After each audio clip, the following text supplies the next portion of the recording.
We envision a movement. We envision a movement. We envision a movement of God's people. A movement of God's people. God's people who choose daily. Who choose daily to promote healing in marginalized communities in the name of Jesus. In the name of Jesus.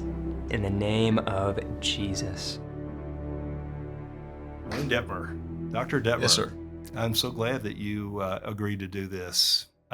You're one of my favorite people to have conversations with. So this should be a lot of fun.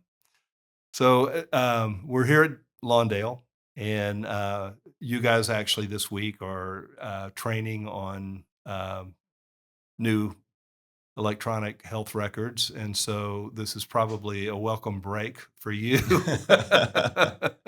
Well, they don't let,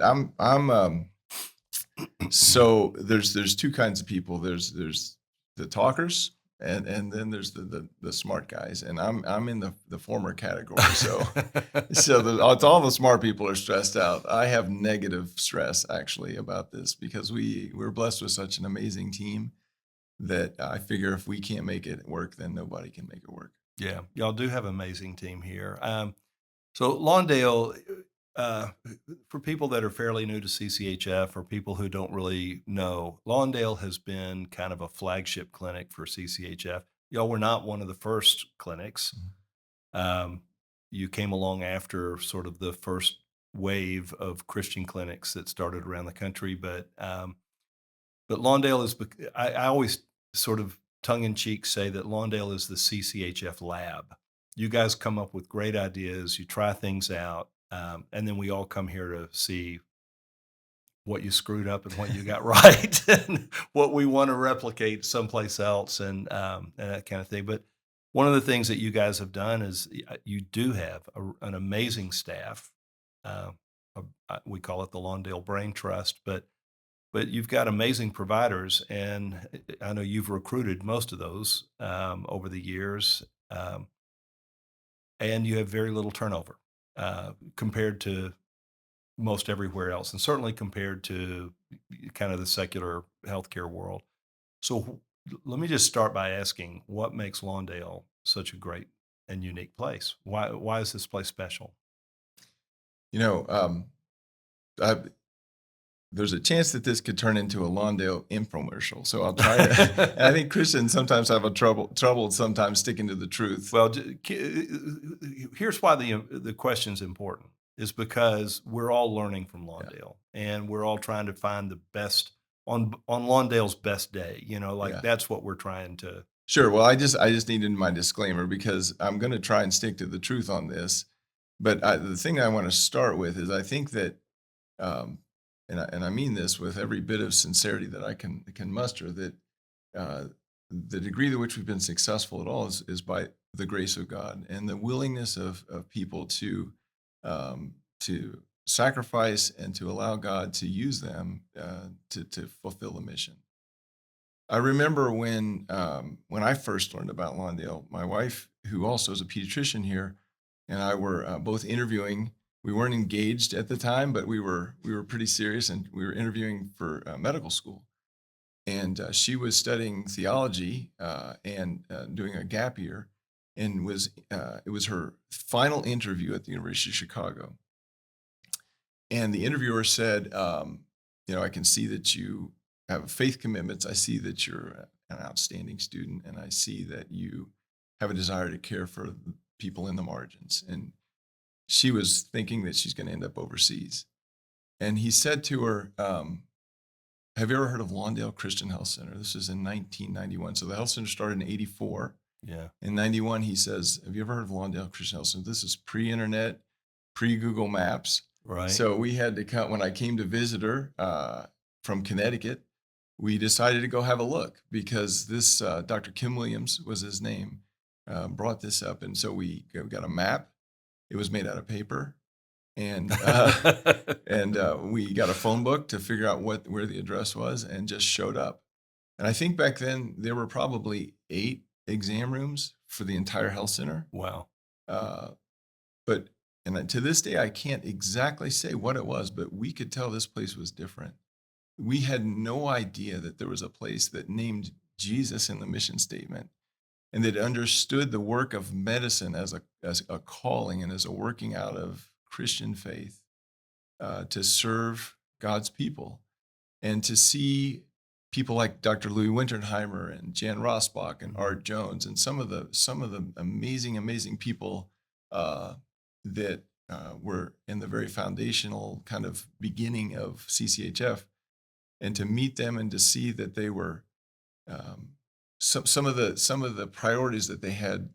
We talk about the idea of being proximate to suffering, proximate to the poor, and that they lived in the neighborhood. But I can also say that it wasn't just the physicians and the executives in this tiny little clinic that were impressive, but it was that you could see that the entire staff understood this as a work of the church. And while we might have been able to imagine something like this happening overseas, we had no idea that this was right here in our own city. I think it's even part of the reason we ended up choosing to go to medical school in Chicago, is to be close to this place. Really? Yeah. Incredible. So it's the people. It's there's no question in my mind that what makes this place special is the people that God has brought here. And that's all of our 700 staff. Again, not just the providers, but the folks that came out of Hope House and who are now, leading up different departments. Hope House is a ministry started by Lawndale Christian Community Church. It's a place for guys who are getting off of drugs or alcohol or justice involved individuals need a place to kind of get things together. And so it's a ministry that's been here since 1995. And one of the values of our health center, is to take people to provide employment for folks from the neighborhood, and especially maybe folks who other places may not want to take a risk on, because we know that God is a God of second and third and 77 chances, kind of a thing, right? And so that's been a really a great privilege to be a part of an organization that values not just delivering excellent healthcare, but understands that if we're committed to moving the needle on things like life expectancy gap that exists in our neighborhood. For example, if you are born at our local hospital, and right now your life expectancy is 13 to 16 years less than in many other parts of the city. And so we know, both because we are here, but also the studies show us that access to healthcare is an important part of that, but it's not the whole thing. So the commitment to addressing social determinants of health, it's where some of the creativity that you mentioned earlier, I think, comes from, was the desire to say, hey, look, we've been here 40 years. I think when I came here, we used to say the life expectancy differential was 10 years. So we're currently seeing 180,000 medical visits a year, 700 employees, and the life expectancy gap is worse than when we started. Yeah. Right. And so that tells us that we have to be excellent at traditional medicine, but if we're serious about wellness in our community, we need to think outside the box. And so this place has been, we've been blessed to be able to have the resources and the vision to be able to take some chances and do some pretty creative things in the neighborhood. Yeah. I think one of the differences between medicine, the way that that you guys are trained to practice, and what we're talking about as Christian health professionals, what Christian medicine is like, is that it's not about medicine, it's about promoting health. And so medicine is an important part of that, but it's not the only thing. And, For sure. Yeah. So Wayne, talk for just a minute about just kind of like, what's your story? I know you were raised in a rural area in southern Indiana, and like how did you end up living in inner city Chicago? Yeah. So I grew up in southern Indiana, in a small town, and again, I met my wife to be in college. I took a 2-year gap and worked in a surgery lab, and she took a 1-year gap. And partly what drew us together was this common sense of a calling to medicine to leverage the gifts that we'd been given to serve the vulnerable or people in the margins. And again, we were thinking that we were going to end up overseas like many people do. I think I did a survey here a few years ago and found that of our 100 and plus providers that we have, 70% had spent some time overseas. And many of them, or maybe most of them, thought that going into medicine, that's where they were going to end up. But what we learned after coming here and after being involved with CCHF was that we were just graduating after, as you said, the first few decade or two of the CCHF movement was sort of happening. And we got to meet people like Art Jones, who was also thinking he was going to be overseas and yet had a sense of calling when he was in Africa that God was creating a space for him and Dr. Rosbach to come back to Chicago and give it a go. And so that was in 1984, 40 years ago. Wow. Yeah. So, and we're sure thankful that they did. And, there were people like Shirley Wong who started here and then went off and started working in Chinatown because there was a need there. And Jerry Umanos, who, one of our first pediatricians that came in 1990, and Pam Smith, an obstetrician gynecologist who went to Yale Medical School from this neighborhood and came back here making literally a fraction of what she could make. And so we talk about standing on the shoulders of giants a lot. And I think that one of the reasons that we've been able to take some of the risks that you talked about in terms of testing different things out is because Lawndale's been blessed to have a little bit of a financial cushion.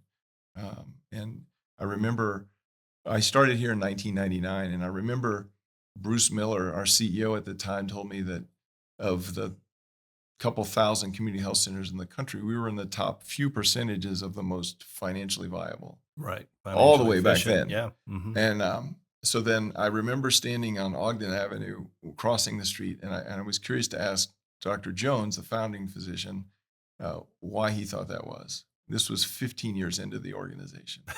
And he said, I thought he was going to say something like, it's the way we've embraced managed care and been really creative in our contracts or whatever. But without hesitating, he said the willingness of the providers to work for significantly less than market salary. And so, so that was back in 1999.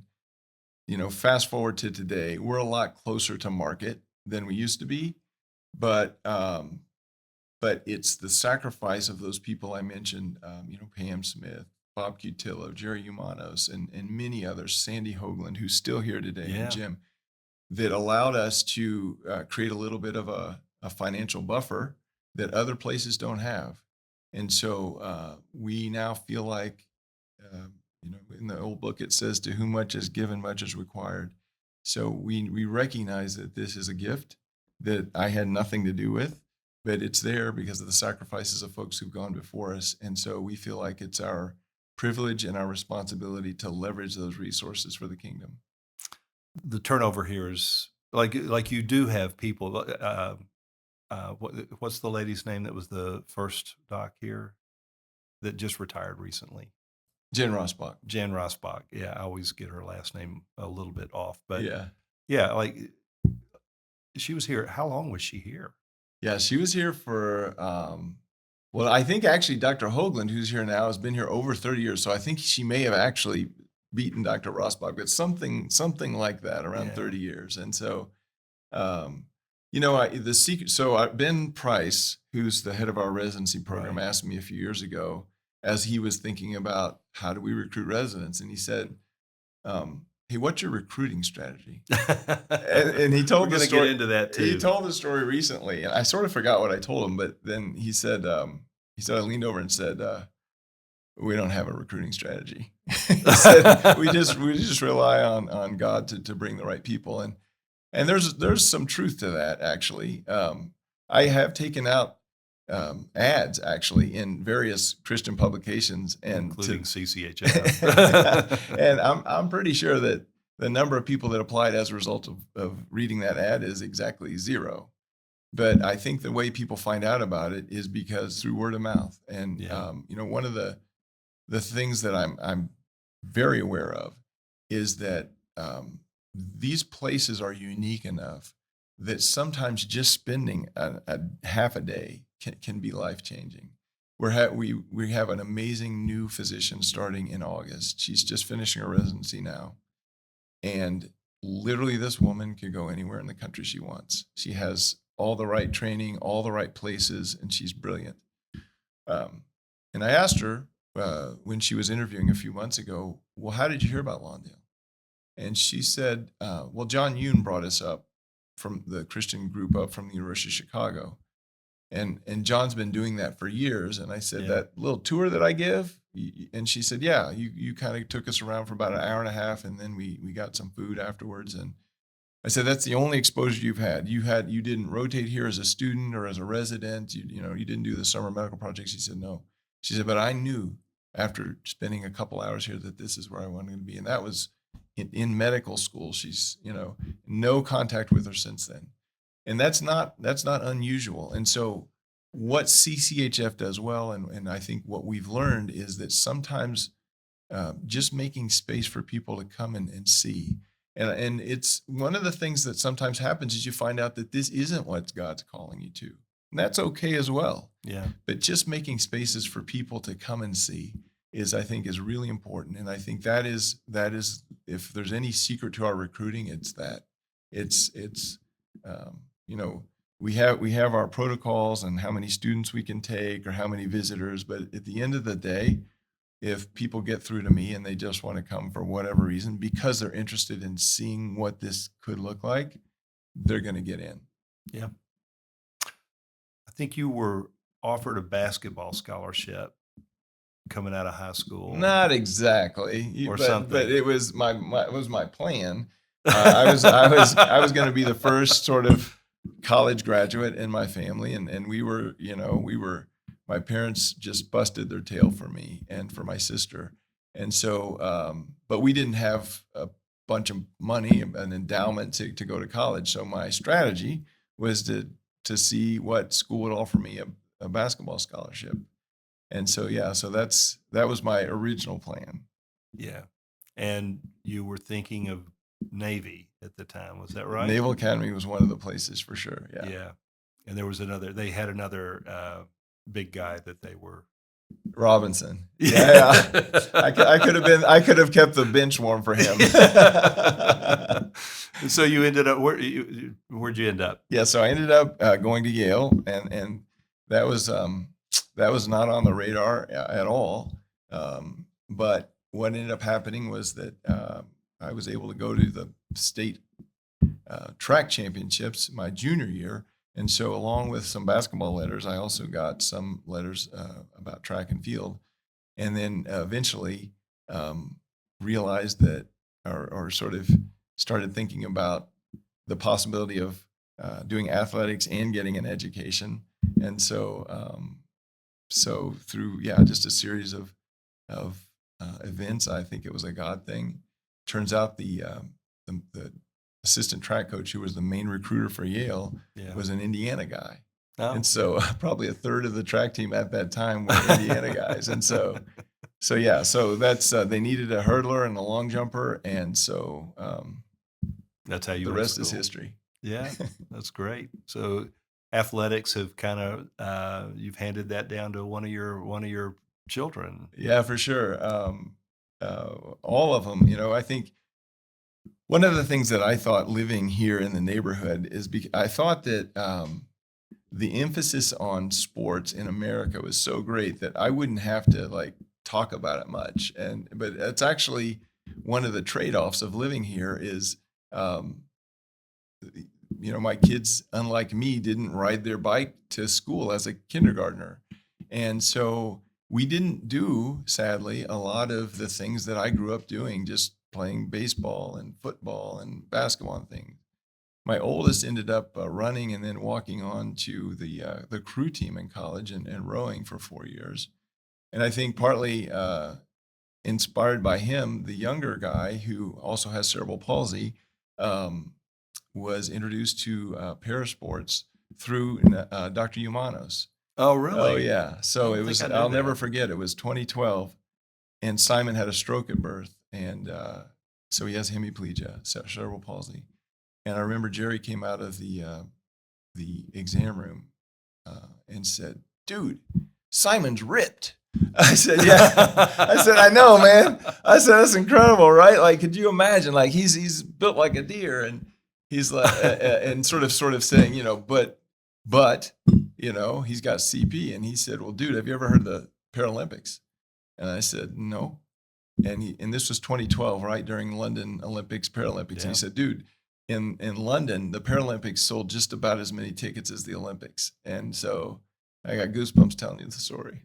Yeah, Yeah. So I know. You're super proud of him. well, and he's- Jerry, it was Yeah, Jerry yeah. that put us onto that. Yeah. And so, as you know, Jerry was just this amazing guy. And for the sake of folks listening, he was the guy that the providers sent all their kids to here, and just a sweet, sweet, gentle guy. And but we started thinking about the ways that the work we were doing domestically looked a lot like some of the work that was happening overseas. And so started getting involved through Christ Community and Rick Donlin and all those guys doing work overseas in some of the tougher spaces, and certainly Afghanistan. And so, as you know, Jerry ended up leaving Lawndale basically and working full time there until he was killed in 2014. So so his recommendation for us was really changed things, and it's pretty special. Yeah. So Simon's currently training for the Paralympics for Paris, trying to make the team right now. Yeah, cool. I've been thinking about him with all of the advertisements and things that are coming up for that. So you kind of followed Gina to Chicago and to Lawndale, right? Well, I didn't yeah, he said, I didn't tell you the rest of the story, which is, he said, "What can we do to get you to come here?" And she said, "Actually, the guy that I'm thinking about marrying is applying to this school." Were you a pity recruit? But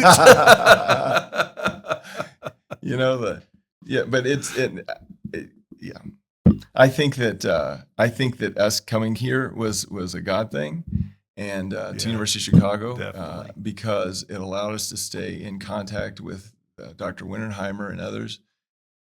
We had them come over and speak a few times at our fellowship. Mhm. And this is when I learned about CCHF. We went to one of the conferences, I think it was here in Chicago, and we could tell CCHF was different too. And I know exactly what I think is different about it than many other awesome organizations.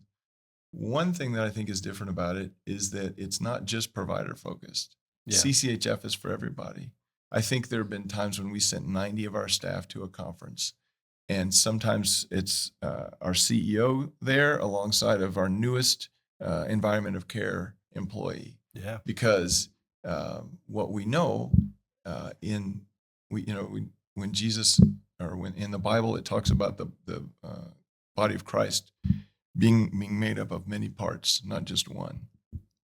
We think that metaphor applies to this Christian healthcare as well, and that you need everybody to do their part to really make this place fulfill the mission, which is to show and share the love of Jesus. Mhm. Everybody, people on the front lines, the billing folks, we need everybody to do their job. And so CCHF is welcoming to anybody who has a heart to do this kind of work. That's unique.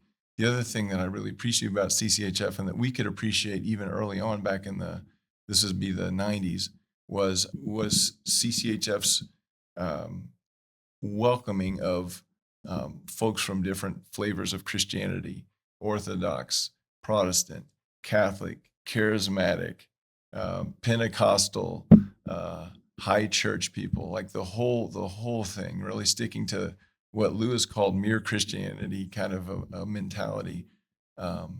We really appreciated that about CCHF, and to this day still do, because one thing I'm convinced of is that what unites followers of Christ is far more powerful and far greater than the things that divide us. And that it's to me, one of the saddest things in the world is the divisions in the church, sometimes over ridiculous things like wearing face masks and things. And so what a terrible witness. And so CCHF is a place where you see that not happening, where you see what you thought was supposed to happen in the church happen, and it's encouraging to my faith.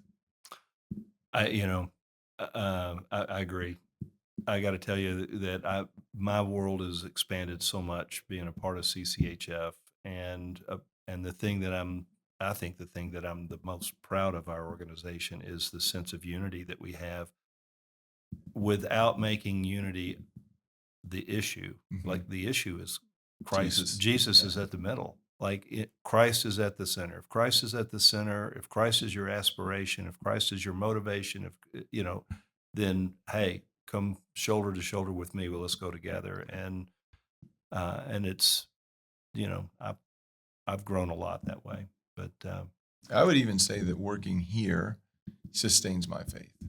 Yeah, because there's a lot of things in the world that actually don't make sense to me theologically, but both the experience of working in alongside so many amazing people, but also the experience of being proximate with the poor, are two experiences that sustain my faith. When did you become a serious follower of Christ? Were you raised that way, or? Yeah, I was one of those people that kind of grew up in the church and sort of, committed my life to Christ, and then recommitted my life to Christ, then recommitted my life to Christ, that kind of a thing. And certainly have made, big bad mistakes and bad choices along the way. But I feel like, the hand of God has been on me, and it's been, and that was from my parents and from their parents. And so, again, it's been a privilege. I don't know, I could never have foreseen being here from the vantage point of my small town in Indiana, except that my overwhelming desire was to serve in some kind of way. Mm-hmm. It just so happened to be that medicine was kind of the thing you did if you liked science, and you did okay in school. But this place is really unique, and it's not just. I have the privilege of sort of being maybe the head tour guide for Lawndale, and we have lots of people come through. Sometimes folks from faith-based organizations, and sometimes folks from the government or from other places, and oftentimes I hear the same thing, which is that I've never seen a place like this before. Yeah. It's not just Lawndale, right? It really is, a lot of places in CCHF are similar, Esperanza, and, and Christ Community, and just the various health centers across the country. But this is what I know, and it's what I've experienced, and over again. People will talk about how just being exposed to this and seeing a different way of thinking is really, really remarkable. Yeah. The idea of being proximate with the poor, like you and Gina moved into North Lawndale. Mm-hmm. Was that North Lawndale? Well, or is it south? Originally, we actually moved into North Lawndale. Then we moved to a blue-collar community for about 5 years. Then we moved back in 2006, just on the border of North and South Lawndale. But technically, we live in Little Village or South Lawndale. Yeah. Talk a little bit about that. Like, when I talk to students or people that are kind of new to this, I think everybody got into medicine to work with underserved people. Like that's my friend David Stevens has said many times that people go to med school wanting to do good. They come out of med school wanting to do well. But the idea, of serving medically underserved populations is great. The idea of living in those communities that you're serving is it freaks a lot of people out. It's such a counterintuitive, counter-American dream kind of a thing. I mean, talk a little bit about why you think that that's been important and what the blessings have been of that for you. For me, so I remember speaking to a group of students who were coming through. I think they were from Yale, on a panel with a theologian who lives in the neighborhood and teaches at Wheaton, Greg Lee. And he was talking about the idea of being proximate to suffering. And he said something like this. He said, I don't know how you can be a Christian in America and not be proximate to the poor in some kind of way. He's not saying that you have to live in the neighborhood, but he's saying it's hard for me to see how you can be a Christian in this country, this wealthy country, and not be proximate to the poor, because the first thing that you'll recognize when you become proximate with the poor is that the only difference between you and them is the family into which you were born. That's kind of a provocative statement, right? And I remember hearing that and weighing whether or not I actually believed it. And I think that I think it's generally true statement, right? And somewhere in the old book it says, God, don't give me too much, but don't give me too little, because if you give me too much, I might say, who is God? But if you give me too little, I might steal and dishonor you. And the reason I like that verse is because it's a recognition that circumstances matter. And so one of the things that I've learned and have the privilege of learning, both of living in the community and being a medical provider here, is getting to know people who have grown up into circumstances that are completely different than mine, and recognizing that we're exactly the same. I'm no different. I mean, yeah, maybe our cultural backgrounds are different. Maybe we speak different languages. Maybe our skin color is different. But at the heart, we're all created in God's image. We all have the same desires. Yeah. And one of the things that I've come to believe is that when I hear people's stories, when we have the time to actually learn about folks, I realize that many of them have suffered far more greatly than I have. And that had I been in their shoes, I don't think I would be doing nearly as well. And that's been an important thing for me to understand. But living in the neighborhood isn't all great, I think. No. And then I also don't think it's for everybody. We've had lots of people who tried it and it was just too stressful.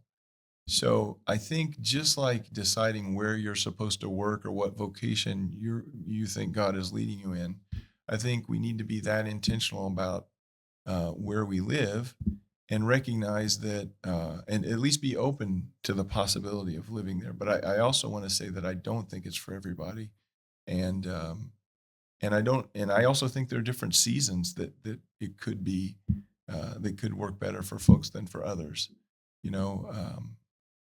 But I think that there's the advantage of being here is if it's only to gain that one insight that Dr. Lee spoke about.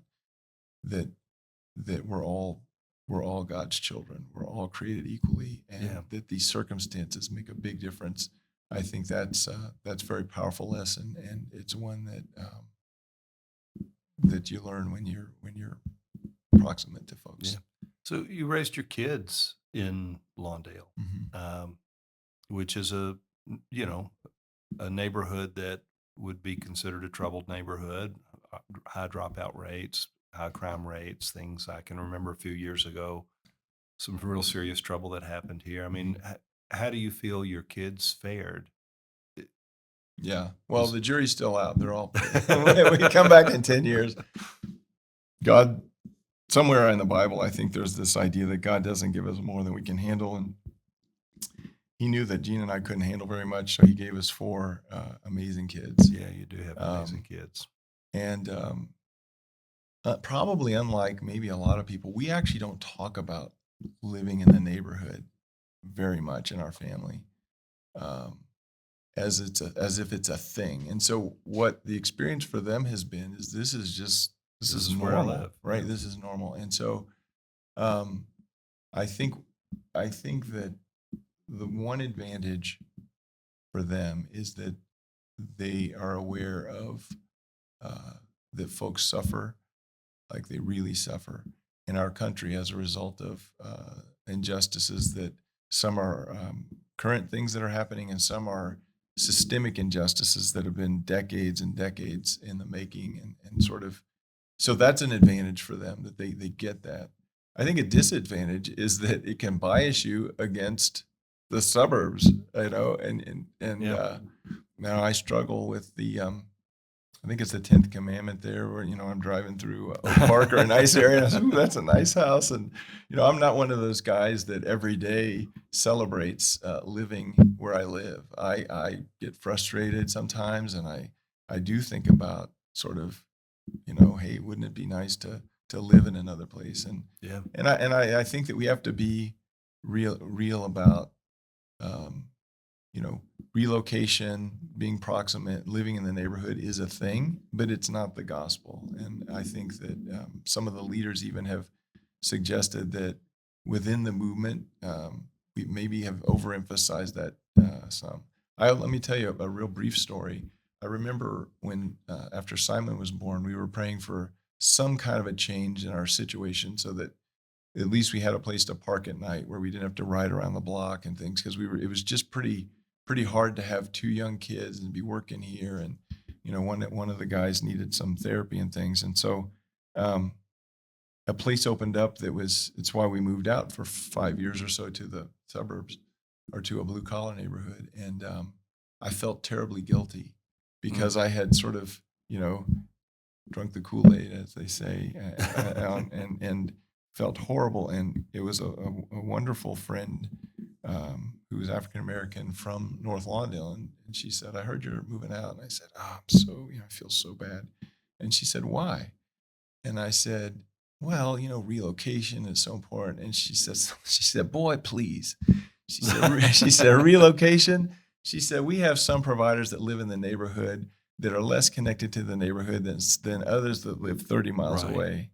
And I feel like that was God helping me out there a little bit. She helped me realize that you can't be in love with the idea or the thing itself, that the purpose of relocation or Yeah. being proximate is probably more for God to work in you than it is to do anything for the neighborhood, right? Yeah. And I think that's, you know what I I'm think saying? that's And right. so it was just helpful for her to sort of give me a permission to leave and to be like, dude, don't overemphasize that. It Yeah. needs to have its right place. I just had an Bless. experience the other day. We, as you know, one of my obsessions is our farm project that we Yeah. did, and it was featured in the paper the other day on the front page. And so, of course, nobody has a paper anymore. So I went to the local gas station here, which I never go to, inside the little mart there to see if they had a copy. And the guy behind me was clearly intoxicated and angry and calling me names and saying move and things. And there were some guys over on the side playing some kind of video gambling thing. And it was a fairly kind of a rough crowd in there. But the owner said to me, "Why do you want this?" And I said, "Oh, they're." And so he started talking, and he said, "You work at the health center?" And as soon as I said yes, everybody in the gas station kind of looked up. And one gentleman came up to me and reached out and extended his hand and said, "I work at," and he mentioned another organization that helps people getting out of prison. And, he didn't have any teeth or anything, but he felt, we were very different in every way, except that he knew just by me saying that I worked at the health center that we were on the same page, and we were brothers. And the guys doing the video slots, they stopped and they started talking. And it just, there's no way that I can describe what that experience is like. Yeah. That you can only experience it, and then it somehow changes you. Yeah. But it was just such a privilege. Again, on paper, I have literally nothing in common with the folks in that gas station. But as soon as we made this connection, because they had experienced the health center or something good about the church or whatever, and we were all of a sudden connected in a way that seemed almost miraculous. Yeah. I love this conversation. I'd like for it to keep going, but I want to be sensitive to time too. But I do want to ask this question. You talk to a lot of you talk to a lot of students, a lot of residents, and a lot of people who are potential providers coming to work here. what qualities do you look for in a physician or an APP that makes you feel like they're a good mission fit for Lawndale or for this type of work? I feel like my job is um, to do the best I can of explaining to people, ensuring that people who apply here understand our mission and get a sense of what it's going to be like when they come here, because um, this place is so different than many other places in terms of some of the things we talked about and lots of things we haven't talked about. That it can be, if a person is oriented toward that, very overwhelming and just look amazing. But I try and help people understand that this work is hard. You're intentionally putting yourself in positions or in places where, again, that have experienced years of disinvestment and racism and all the things that have caused the situation in areas like the west side of Chicago to be as they are. And so because of that, the folks have experienced all kinds of injustices. And when you as a provider are going to be invited into these sacred spaces, and sometimes they're going to say things like, "You're the first person I've ever told this to." Yeah. And that can be a very hard place, especially when it happens. I tell them, look, the problem, the good Samaritan parable was to answer the question, who is my neighbor?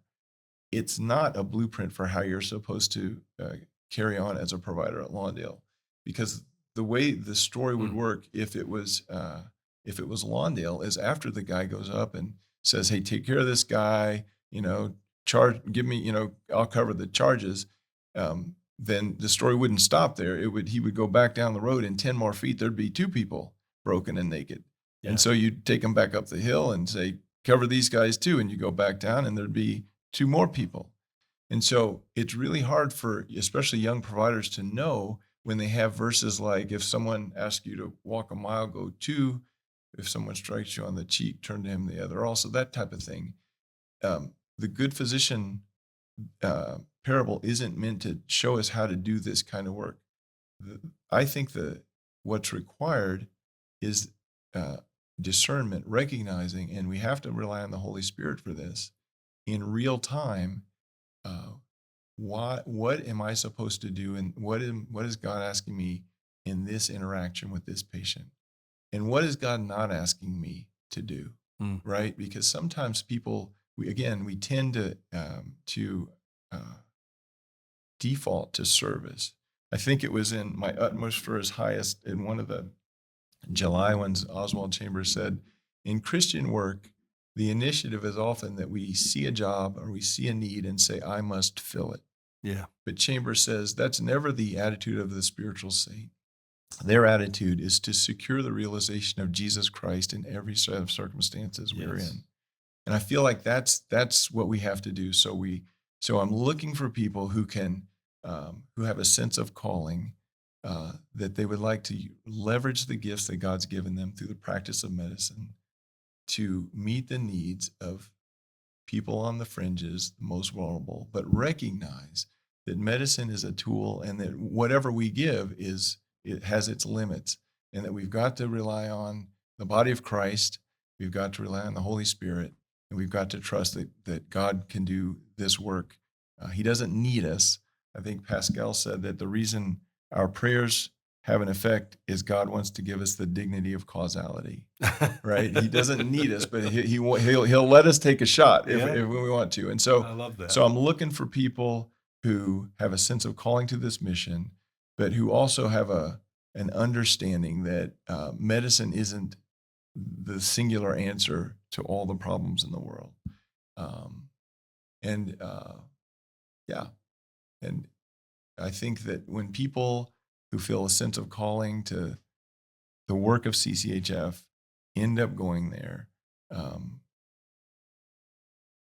in fact, that's what I ask. So even once we've done our work to show people, to let people interview here and meet people, to try and tell them the good and the challenging parts about working here, in the end, what I always say is, we think we'd like to offer you a job, but your job now is to go and pray and talk to people and figure out if this is where God's calling you, because he doesn't call every Christian person to work at Lawndale. No, believe it or Right? not. But what you need to do is discern whether or not you have a sense of this is where God's calling me. And if that's the case, it's going to work out just fine.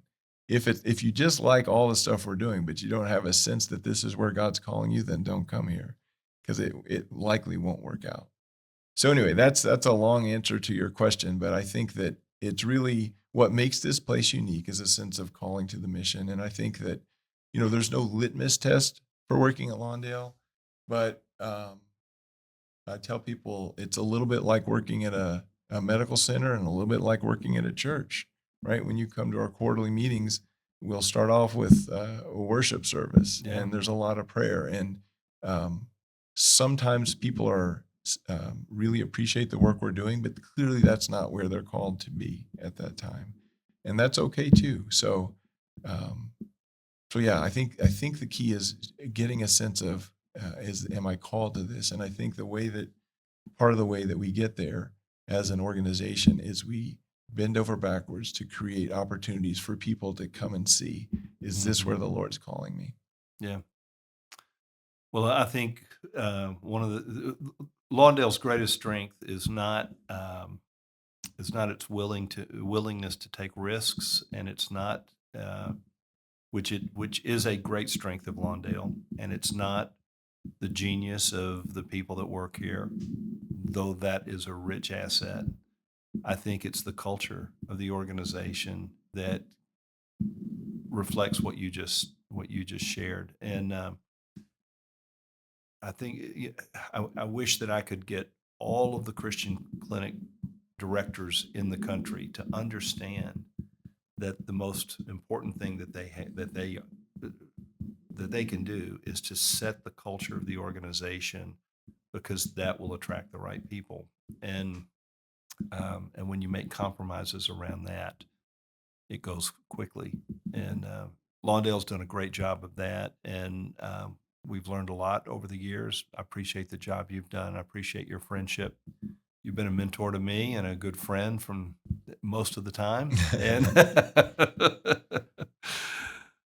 Well, thank you. I feel the same way, and I think you're right about the culture. I think it's hard to describe unless that's why you have to see it. But I don't know every one of our 700 employees that well, but I know a lot of people, and I think that again, we talk about the $1.50 tour, and I show people things like our adult day center and our fitness center and our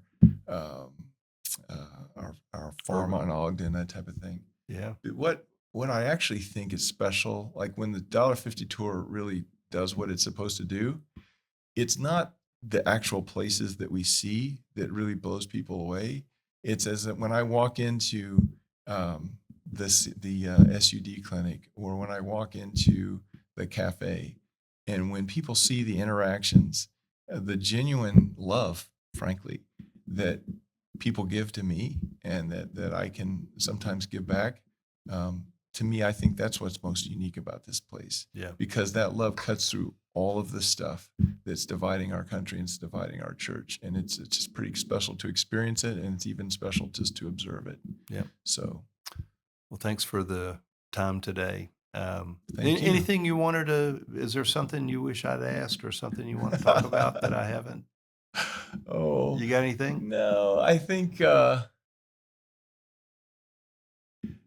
think there's a sociologist at Virginia, James Davison Hunter, that talks about how the church it should or has historically, and then maybe should in this sort of postmodern, post-Christian society, interact with a pluralistic society. And we're learning as we go along. But I think that the position that we've sort of fallen into, and I think are now embracing, is one of recognizing that when Jesus said, "Hey, church, you're the salt of the earth, you're the light of the world," that his intention was for the church to lead by example. He's saying, I've given you the keys of the kingdom. You have the answer to how to live a good life. You understand about forgiveness. You understand about leading with love. And your job, church, is to show the world a better way.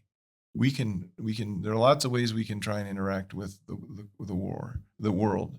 We can draw up lines in the sand and have a culture war. And sometimes we're gonna, someday it may get to that point where they ask us to do something that violates our conscience. We can't do it. But we've been privileged here, and especially in the last 10 or 15 years, to see how by doing an excellent job with the resources we've been given in caring for people who are vulnerable and people on the margins, has been an opportunity to, I think, demonstrate a better way of doing healthcare than just simply relying on medicine and what that offers. Even though that's great, I think that it's been a privilege to be a part of an organization that is committed to trying to work in our culture in a way that reflects the image of Christ in all that we do. Yeah. Right. Thank you. I love you, Wayne. Love you too, man. All right. Thanks.